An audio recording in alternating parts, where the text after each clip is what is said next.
Assalamualaikum warahmatullahi wabarakatuh. Waalaikumsalam. Alhamdulillah wabarakatuh. Terima kasih atas waktu yang saya ambil bersama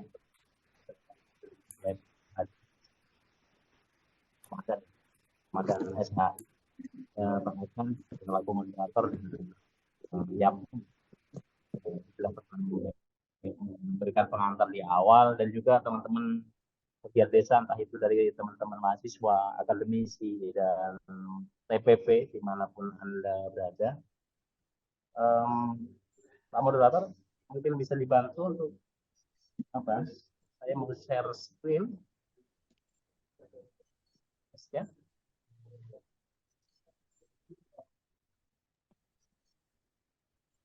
Sambil menunggu host.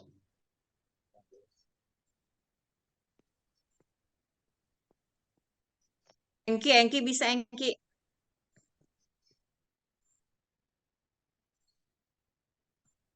Oke, Bapak Ibu sekalian yang saya hormati, saya kira saya bersepakat bahwa desa itu bukan sekedar kesatuan masyarakat saja, tapi ada hukum tata hidup antar manusia di dalamnya, termasuk juga tata hidup masyarakat atau manusia dengan lingkungannya. Sehingga dari situlah hidup dan penghidupan masyarakat desa sampai kemudian mereka membangun berbagai piranti hidup berupa norma adat istiadat yang bagaimana keberlanjutan hidup mereka itu bisa hidup berdampingan dengan alam, terutama lahan. Tetapi tantangan kemudian yang bisa seperti yang disampaikan Pak Yakub tadi adalah lahan tidak bertambah, tapi kebutuhan atas lahan bertambah. Hanya kemudian pertanyaan berikutnya adalah terkait dengan siapa yang berhasil atau banyak membutuhkan lahan itu kan. Terus lalu siapa dalam konteks perebutan lahan yang mungkin secara kuantiti terbatas, apakah masyarakat desa atau orang luar lah ya yang masuk ke desa. Mas Boni udah bisa co-host juga nggak tuh? Oke, siap.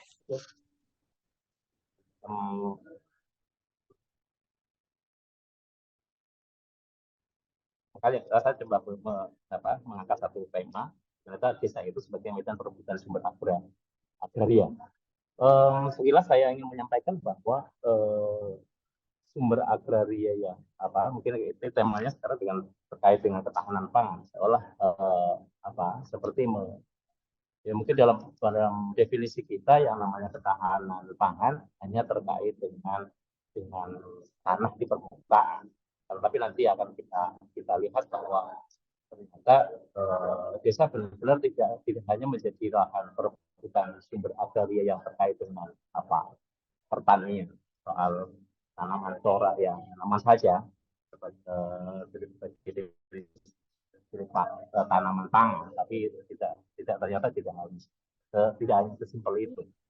Mohon maaf mungkin kalau ini saya mensuplik pemberitaan terkini terkait dengan kebijakan pangan nasional, terutama permohonan saya terhadap kepada Yakub kalau tidak salah tadi kurikulum vitae-nya menyebut beliau aktif di Bulog ya. Awalnya kebijakan ini kalau kemarin saya perhatikan ini baru-baru ini pemerintah mengimpor kan gitu ya, membangun perjanjian menandatangani kesepakatan dengan negara Cina terkait dengan kebutuhan cadangan pangan khususnya beras di Indonesia yang kalau salah satu argumentasi yang dibangun oleh pemerintah mengapa mengimpor beras salah satunya soal El Nino yang kemudian hari ini kita rasakan, kemana kekeringan di mana-mana. Bahkan tadi saya sempat ngopi dengan teman-teman di sini, kafe di Makassar, salah satu kafe di Makassar, sudah 3 hari ini sama sekali tidak memiliki pasokan air bersih. Jadi untuk minum, untuk membuat minum kopi, cuci piring, itu beli galon. Lalu kemudian juga teman-teman SHI di sini bercerita sudah 2 bulan atau 3 bulan terakhir ini masyarakat di pesisir Makassar khususnya itu sudah kehabisan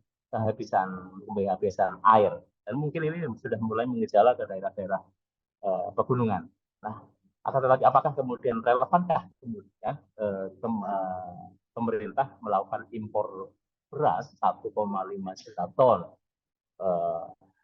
dengan menjadikan alasan soal perubahan iklim dan ancaman kekeringan tadi.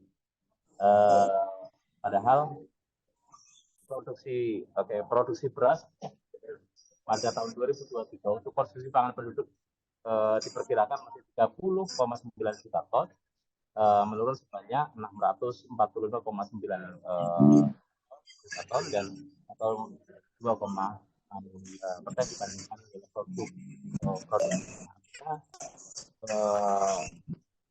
Oke, kita memenuhi kebutuhan konsumsi. Apakah tapi katanya kalau berdasarkan pemberitaan bahwa 1,5 juta ton ini masih menjadi cadangan aja nanti di 2024, artinya di 2023 kita masih punya cadangan.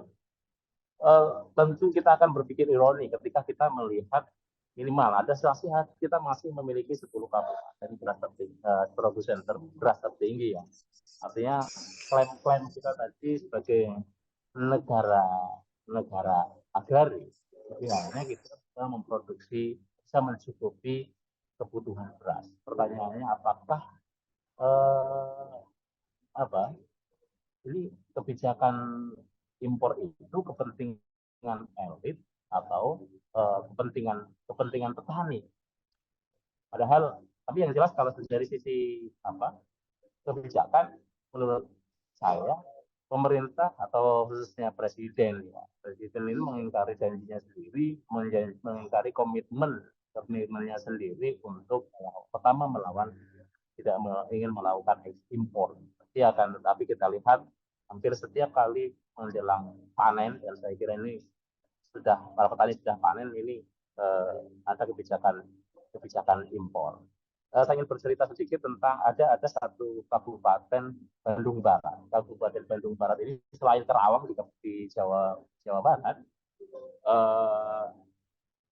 ini dulu menjadi kantong penghasil padi. Ini juga mungkin menerjemahkan tadi yang disampaikan Pak Yakub terkait ada penyempitan lahan dan juga perebutan lahan dan sampai ke perebutan kepemilikan lahan. Jadi ada desa Laksana Mekar di Bandung Barat. Dulu itu dia menjadi desa penghasil beras. Kemudian pada tahun 80-an begitulah gitu, atau 90-an awal itu pemerintah kabupaten membuat skenario pembangunan industrialisasi desa atau membangun kawasan industri. Nah, desa ini menjadi makan dengan sisa-sisa yang ada hasilnya. Allah kita ini menjadi dari sasaran pembangunan kawasan industri.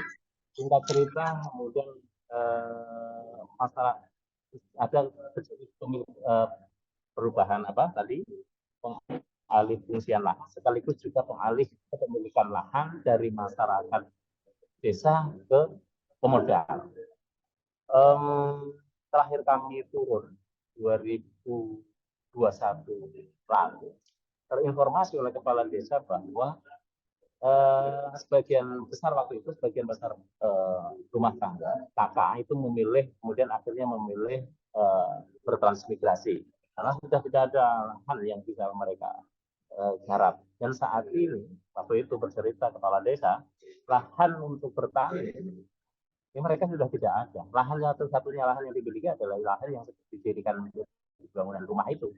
Ya, mungkin kalau punya pekarangan ya hanya di depan rumah saja atau mungkin di belakang rumah sedikit gitu. Yang lainnya ada lahan pertanian dalam skala luas sudah dimiliki oleh perusahaan. Jadi memang fakta apa tadi disimpulkan oleh Pak Yakub itu terjadi. Nanti seperti apa kemudian peran desa, ada undang-undang desa sedikit memberikan energi pada desa untuk membangun keberdayaan pangan melalui tadi merebut aset dan akses lahan yang ada nanti dari Mandala Laksana Mekar ini nanti akan saya ceritakan di kemudian. Memang ini belajar dari data yang disampaikan oleh Kementerian Desa, ada tren penurunan angka kemiskinan di desa. Nah, argumentasi yang dibangun oleh Kementerian Desa adalah penurunan kemiskinan itu salah satunya karena adanya peran dana desa. Misalnya di daerah Sulawesi menunjukkan bahwa sedikit dialokasikan terhadap kebutuhan dan petani. Tapi juga itu saya diminta khususnya di daerah desa yang sudah bersawit itu mereka para petani memikirkan pemeliharaan jalan tani itu rata-rata belum mendapatkan perhatian dari pemerintah desa. Ada alokasi dana desa atau APBDes yang bisa membantu mereka untuk meringankan kebutuhan infrastruktur. Justru mereka secara sukarela iuran gitu untuk memelihara lahan tani. Ya mungkin baru-baru ini aja ada program artinya Kementerian Desa mengarahkan alokasi dana desa itu untuk ketahanan pangan. Itu pun sebenarnya kalau boleh saya kritisi itu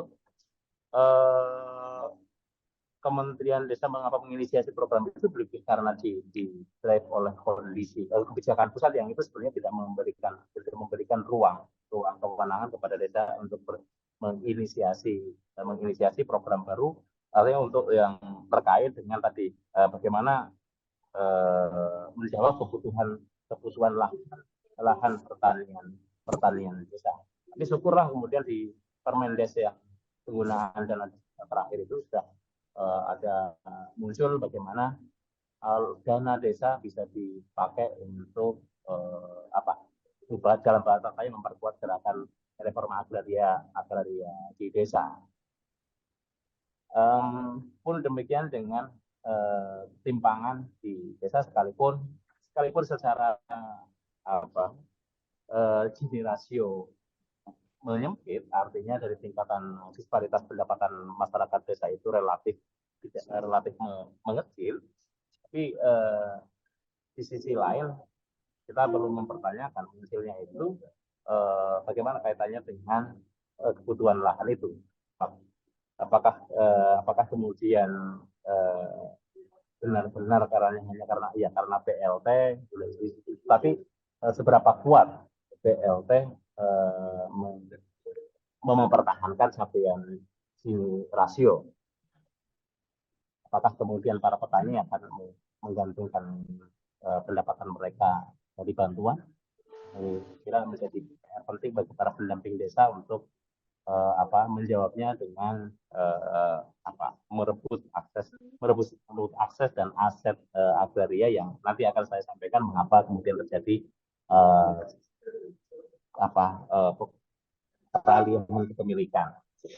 Kita tahu UU Desa memiliki misi pembaruan yang cukup banyak. Menurut Zakaria, pertama keragaman sistem berdesa, kemudian kewenangan undang-undang desa memberikan kewenangan dan prinsip rekognisi dan subsidiaritas. Yang ketiga penguatan aset desa dan keuangan desa, perencanaan, selalu kemudian demokratisasi. Namun kalau bisa boleh saya kritisi pelaksanaan undang-undang desa yang memiliki visi reformis terkait dengan isu lahan, isu ketahanan pangan, di mana menurut Mokoam secara eksplisit memang tidak mengatur tentang pertanahan dan investasi. Namun sebenarnya sudah mengangkat soal aturan teritorialisasi dan jurisdiksi gitu ya. Namun kalau kita lihat undang-undang desa juga tidak bisa berbuat banyak terkait dengan misalnya Kementerian Pertanian ya, konsentrasi dengan isu kehutanan dan perkebunan, mengembangkan kebijakan yang ya tentang hutan misalnya. Ya negara ini adalah negara hutan. Desa itu adalah desa bagi mereka adalah hutan gitu. Dan desa bagi mereka adalah objek perkebunan gitu. Artinya desa di mata Kementerian kehutanan dan perkebunan ya, pertanian, Kementerian Pertanian adalah satuan masyarakat, satuan tenaga kerja, angkatan kerja yang sangat strategis untuk mereka pekerjakan di industri perkebunan. Maka tidak mengherankan banyak sekali skenario pengembangan perkebunan itu yang dikombinasikan dengan keberadaan desa sebagai sumber perkebunan, gitu kan. Kemudian juga kalau kita perhatikan goodwill pemerintah desa itu sebagai kuasa penggunaan anggaran jarang sekali secara khusus mengalokasikan dana untuk memiliki kebutuhan petani seperti yang tadi saya contohkan. Meskipun demikian memang kita patut ya dukung misalnya seperti kasus saya di Laksana Mekar, meskipun struktur peluang itu sangat kecil lahir dari kebijakan nasional misalnya yang mengembangkan reforma agraria. Jadi dengan program dengan penggunaan saya Permendes tentang penggunaan dana desa yang kemarin mengarahkan pada program ketahanan pangan di Laksana Mekar itu muncul satu inisiatif untuk bagaimana merebut akses, sekalipun merebut akses dan aset yang sudah berada dalam genggaman pemodal itu bisa dikelola. Pemerintah Desa Laksana Mekar waktu itu kemudian melobi pengusaha agar lahan-lahan tidur miliknya yang dulu menjadi milik masyarakat itu bisa dikelola. Singkat cerita, akhirnya terjadi kesepakatan, tidak boleh dibeli, tapi boleh silakan dipakai selama tidak diminta oleh pihak perusahaan. Nah, dari alokasi dana desa 75 juta kemudian dimusyawarahkan penggunaannya dan ditentukan masyarakat miskin yang petani tidak punya lahan, yang tadi punya inisiatif untuk bertani, akhirnya singkat cerita bisa saat ini bisa mengembangkan pertanian bawang merah. Kalau lihat waktu itu cukup berhasil. Hanya kemudian belum berhasil adalah bagaimana ini mengambil alih lagi lahan yang dulu milik masyarakat kemudian diambil alih oleh pengusaha yang waktu itu dilegitimasi oleh pemerintah kabupaten melalui kebijakan industrialisasi desa. Nah, saya melihat ini satu pengalaman yang cukup menarik, mungkin untuk diperkuat kembali oleh Kementerian Desa atau oleh siapapun yang operator yang memiliki kompeten misalnya untuk bagaimana lahan yang fakta sosiologisnya sudah bertahun-tahun tidak produktif gitu kan, berarti dibiarkan nganggur oleh ini, bisa nggak diambil atau diambil alih atau itu dengan mekanisme jual kepada pemerintah desa.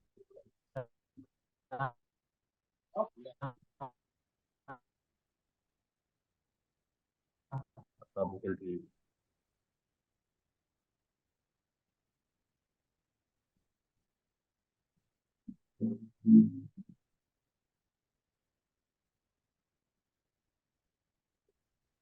merubah sistem pertanahan. kita yang hari ini ternyata tidak hanya di pedalaman Sulawesi misalnya, itu hutan bagian milik negara, milik Kementerian Kehutanan. Nah,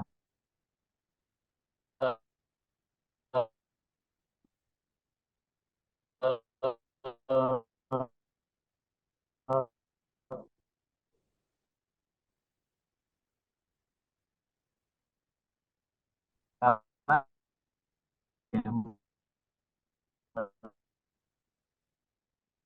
dilakukan negara yang tidak adil pada rakyat. Yang kita tahu sebagai contoh kebijakan negara yang menempatkan 63% wilayah tidak lepas dari paradigma yang dikembangkan oleh negara kait dengan Undang-Undang 4199 misalnya.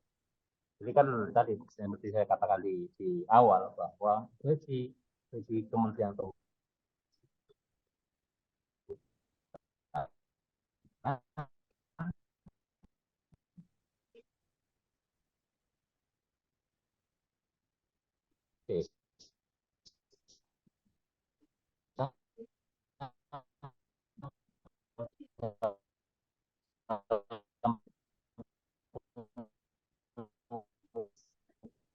kawasan hutan tadi karena pemilik tanah juga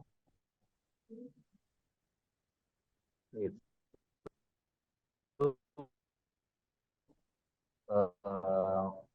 dalam penetapan sebagai istilah partisipasi masyarakat.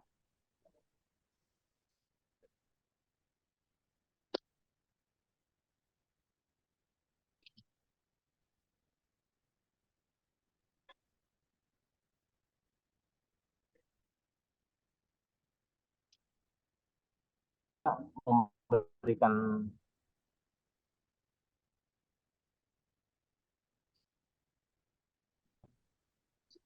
akses dan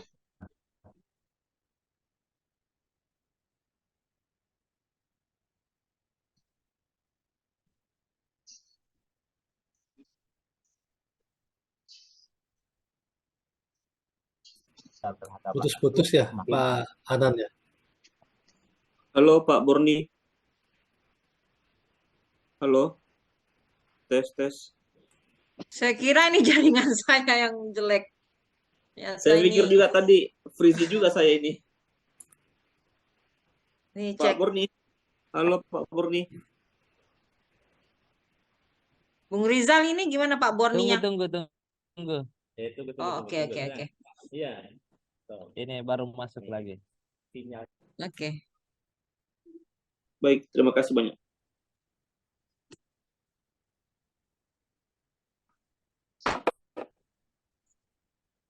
Nih gara-gara nggak ada air juga nggak ada listrik ini kayaknya nih. Iya.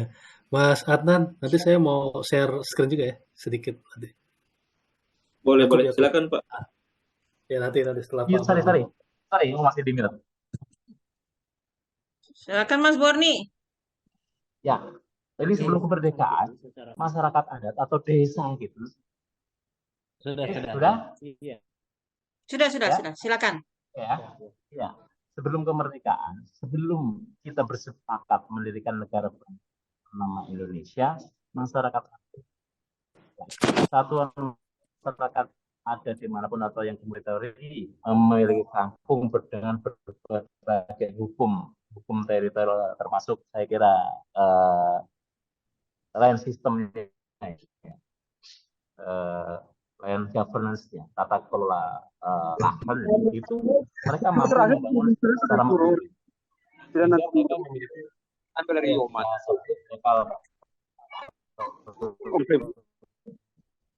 government, mereka punya otonomi sendiri. Mereka bisa mencukupi berapa jauh lahan yang perlu dibangun untuk mencukupi kebutuhan pangan, untuk pemukiman dan sebagainya. Dan mereka juga memiliki bagaimana lahan-lahan yang perlu diamankan sebagai cash area atau sebagai hutan adat ya. Kala itu masyarakat adat memiliki otonomi ya. dan cara mengaturnya mereka memiliki pemerintahan. Lah, tetapi kemudian kita ketika masuk di orde sudah merdeka, kemudian rezim orde baru berkuasa, nah ini mulai terjadi praktek-praktek teritorialisasi. Bagaimana posisi pemerintahan ada, ya, lembaga adat sedemikian rupa dengan apa yang sekarang kita sebut pemerintahan desa-desa. Lalu kemudian juga ada undang-undang tanah, kemudian termasuk juga saya kira undang-undang terkait dengan penang ini, negara kita itu dipatok gitu, dipatok-patok yang mana hutan negara dan sebagainya. Akhirnya kan kemudian banyak adat desa kehilangan tadi aksesnya hutan adat yang mereka dulu mereka pelihara, kemudian tiba-tiba kemudian diri kalau mulai menjadi negara diklaim oleh menjadi berbagai konsesi dan sebagainya, itu kemudian diserahkan kepada pasar. Nah, beruntung memang di saat ini kita punya undang-undang 6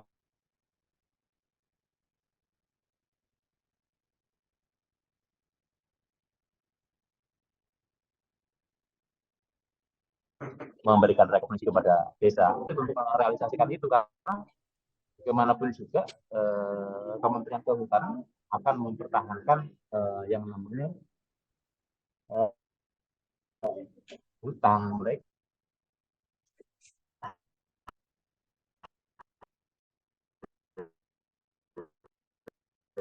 Ya, ini makanya di beberapa daerah, misalnya di Sulawesi Selatan itu yang kasus Lorelidu nasional Lorelidu.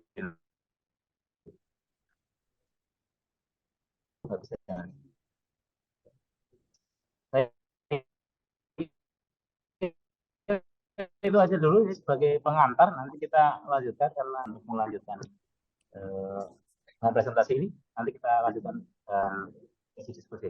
Terima kasih.